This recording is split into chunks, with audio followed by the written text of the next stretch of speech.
Select the major product of the following reaction sequence.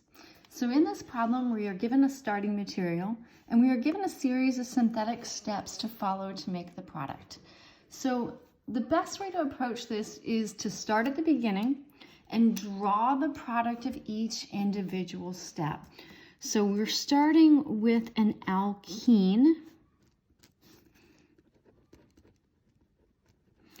And this first set of reaction conditions, so we've got borane in a THF solvent followed by hydrogen peroxide in aqueous base. So these are the reaction conditions for a hydroboration oxidation reaction.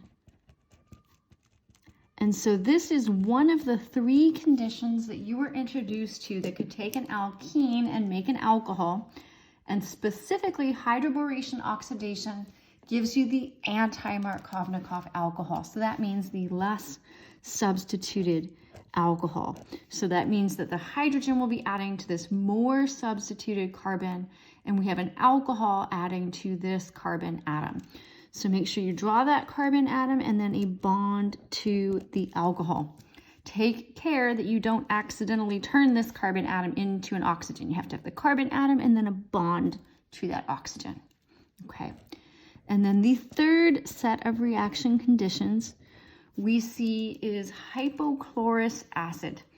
And you might also see the reaction conditions that generate the hypochlorous acid, and that is sodium hypochlorite and acetic acid, or bleach and acetic acid. And it's often done at a colder temperature around 0 degrees Celsius. But these are reaction conditions that would oxidize a secondary alcohol would go to a ketone. And if you had a primary alcohol, these are mild oxidizing conditions, and so it oxidizes it to an aldehyde. And so we have here a primary alcohol, and so that will be oxidized to give us an aldehyde. Okay, and so option A is our aldehyde. It's okay if you don't show that hydrogen. I can draw it in to kind of make them look the same.